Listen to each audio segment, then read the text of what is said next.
just now, you made clear what that transformation requires. It's not lip service.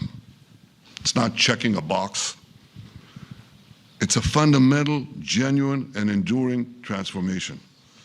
And that means ending pay to slay, changing the poisonous textbooks that teach hatred to Jews, to Palestinian children, stopping incitement in the media, ending lawfare against Israel at the ICC, the ICJ, recognizing the Jewish state, and many, many other reforms. It won't come as a surprise to you that the vast majority of Israelis have no faith that the PA Leopard will change its spots. But rather than wait for this miraculous transformation, your plan provides a practical and realistic path forward for Gaza in the coming years, in which Gaza will be administered neither by Hamas nor the Palestinian Authority, but by those committed to a genuine peace with Israel. I think this can be not only a new beginning for Gaza, I think it can be a new beginning for the entire region. Under your leadership, we can re-energize, well, I've got to contribute my own, we can re-energize the Abraham Accords. That's what it's called in the original Hebrew, Abraham. Abraham is fine, Abraham, however you want to call it. Under your leadership, Mr. President, we can re-energize the Abraham Accords that we forged 5 years ago. We can expand them to many more Arab and Muslim nations that choose moderation over extremism. I think there's an opportunity here. It's not going to be easy, it's tough going, but I think if we succeed, you're absolutely right. We're going to open possibilities that nobody even dreamed of. But I think we dream of them. As you've told me, Mr. President, and you've told the world many, many times, you said, remember October 7th. Remember October 7th. And we do. We will never forget the horrors of October 7th, and we will do whatever is necessary to make sure they don't happen again. Since October 7th, Israel's enemies have learned a hard truth. Those who attack us pay a heavy price, but those who partner with us advance progress and security for their peoples.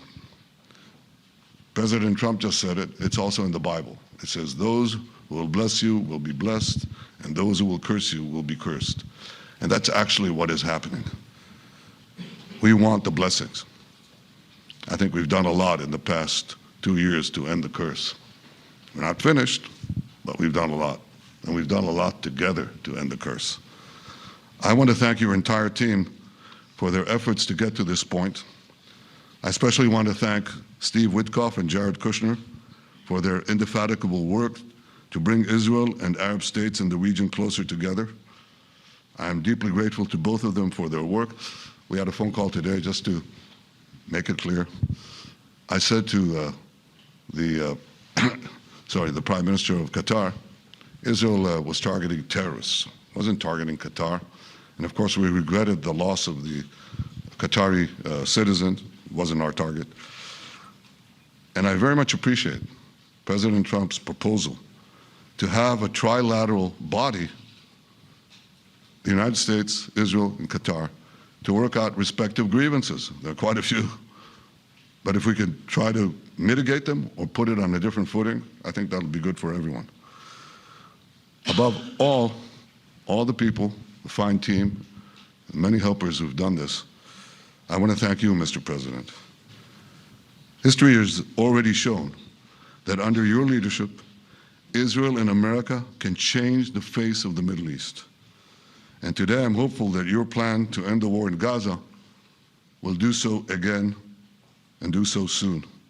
It will free our hostages, end Hamas's tyranny in Gaza, and enable a more secure and prosperous future for the peoples of our region. Thank you, Mr. President. May God bless America. May God bless Israel. May God bless the indispensable alliance between our countries. And may I add in Hebrew, G'mal Chatima Tova, may we all be inscribed in the book of life. Thank you. Thank you very much, Bibi. So I think while we wait for these documents to be signed and get everybody in line, I think it maybe is not really appropriate to take questions. I'm meeting with, as you know, a couple of Democrats in a little while about the country, about keeping our country open. They're going to have to do some things because their ideas are not very good ones. They're very bad for our country. So we'll see how that works out. But this is something that was really historic today. This was something that was amazing. I think, Bibi, I mean, depending on you, I think while we're waiting for signatures and waiting for approvals from a lot of different countries that are involved in this, we probably shouldn't take questions? Or would you like to take a question or two from perhaps a friendly Israeli reporter, if there's such a thing? That's a very, very tough proposition. But I would think, Mr. President, that I would go by your instinct that this is, we'll have enough time for questions. Let's settle the issue first, I think. No. Thank you very much, everybody. Thank you.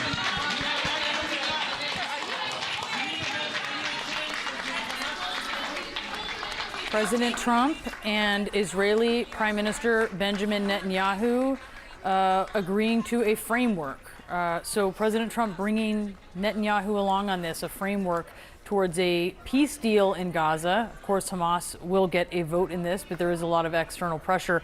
But also, Omar, just a very interesting moment there where they seem to kind of broker off the cuff about whether or not they were going to take questions in a press conference, which normally does have questions from reporters. Yeah, that's usually the basis of a press conference there. And it did put the Prime Minister in an interesting position, clearly deferential to his host, president here in the United States. We should also note, just as we meld a few stories together, 3 p.m. Eastern time was the time that the president was supposed to be meeting with a bipartisan congressional leadership as lawmakers on Capitol Hill negotiate ahead of a potential government shutdown. But let's put that to the side for right now. So that's likely where he's going to go. But still very interesting that on a day that he called, and I don't want to misquote him here, one of the great days in the history of civilization, quoting the president, coming out ahead of Prime Minister Netanyahu there, did not take questions.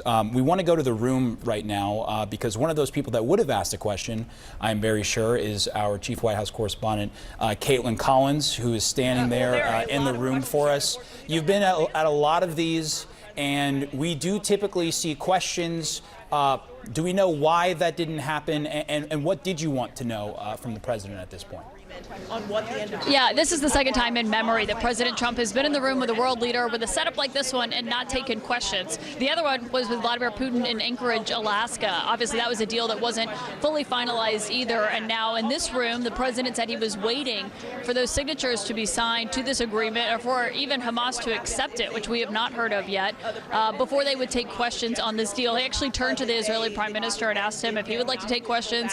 He said he would go with the president's instinct there to not take questions from reporters. Obviously an extremely rare circumstance with President Trump, but actually I'd gotten some indication before we came into the room that they likely would not be taking questions today because there is still so much in the air. Because while we know that the president came out here and he said, yes, Israel agrees to this, and that the Prime Minister then said that he does agree to the president's plan, there are still a lot of questions, because when you read through this incredibly detailed 20-point plan of how that would be carried out, of whether or not Israel is fully committed unconditionally to every point in that plan, including the references to the Palestinian Authority, which it said would have some kind of role in Gaza depending on reforms that happen. But you heard the Prime Minister here say that no, the Palestinian Authority wouldn't have any kind of role in this. And then also questions about point 19 on that 20-point plan, which says that if all of these proposals and reforms are put in place, that there could be a potential pathway to a Palestinian statehood. That is something that Prime Minister Netanyahu actually just ruled out a couple of days ago when he was speaking at the United Nations. So it raises a ton of questions there, and obviously we had a ton of questions for both of these leaders about what is going to happen next year. The next big question, though, that everyone in this room has is how Hamas is going to respond to this. So far, as of last night, they said they had not seen a detailed proposal here. Just today it was changing. It was actually 21 points that had been circulating.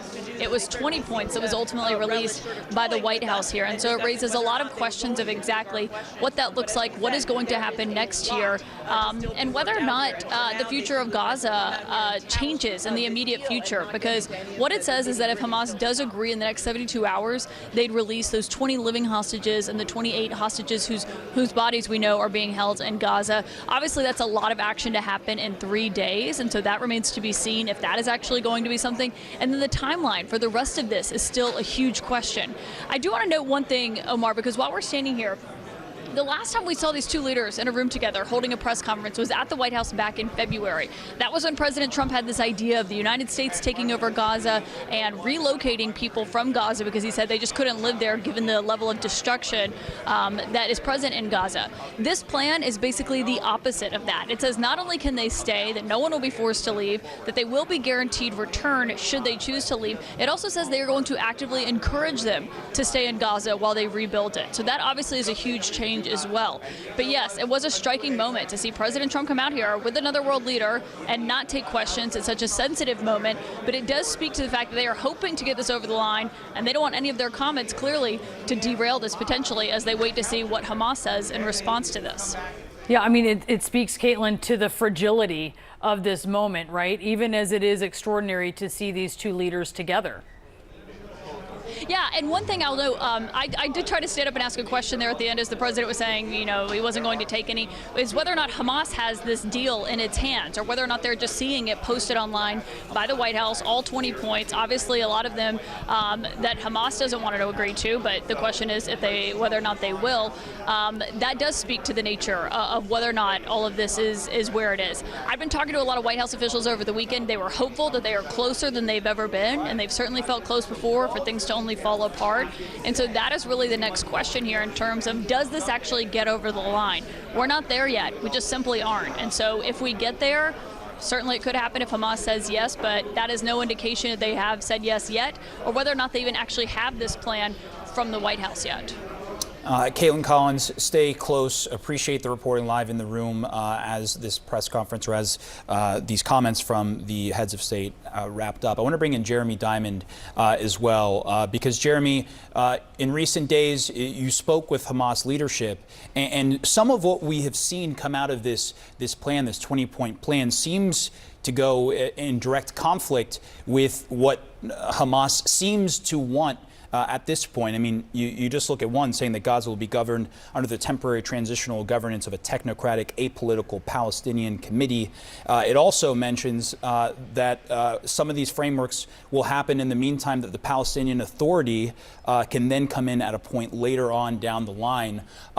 Is there anything that stood out to you in this plan, this framework that was reached between Prime Minister Netanyahu and President Trump that may just be non-starters for Hamas as we wait to hear how they react to this framework?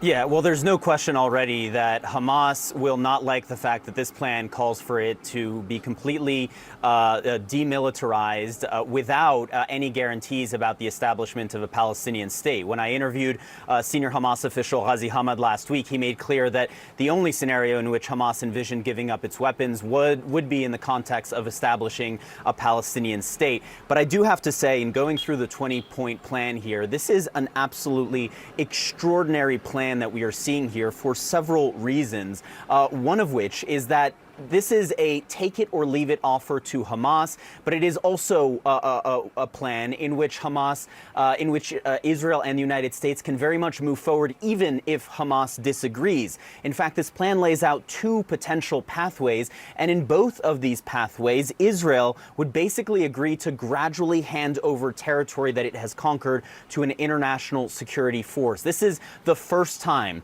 that Israel has ever agreed or even been willing to publicly discuss the idea of handing over territory to an international force, to actually talking about post-war governance of Gaza, let alone agreeing to a plan that would lead to that kind of post-war governance of Gaza. For the last 2 years, those plans have largely been discussed very quietly behind closed doors, but for the Israeli Prime Minister to be agreeing to a plan that would eventually, gradually lead to the withdrawal of Israeli forces and handing over some of that territory to an international security force is truly extraordinary. In these two pathways, in one of them, you see that Israeli forces would withdraw to agreed upon lines if Hamas agrees to release the hostages within the next 72 hours. But if Hamas refuses, Israel would continue its offensive, and once it has conquered territory, it would eventually hand over that territory to this international security force. Now, this plan doesn't lay out how quickly that would actually take place, but once again, it is the first time that we have ever seen Israel agree to any such notion. This plan also indicates that Israel must significantly increase the flow of aid to Gaza in either scenario, whether Hamas agrees or whether it doesn't. But Omar, one major question still does remain here, and that is over the fate of these 48 hostages should Hamas reject this proposal. If Hamas rejects this proposal, you don't see any other mention in here of how Israel is going to get those hostages back other than through military means, which so far have proved largely and wildly unsuccessful in getting these hostages back. And so I think that is still a major question here for the families of hostages. If Hamas rejects this proposal, Israel moves forward with this military offensive. But what is the alternative to getting those hostages back? That is not answered in this plan.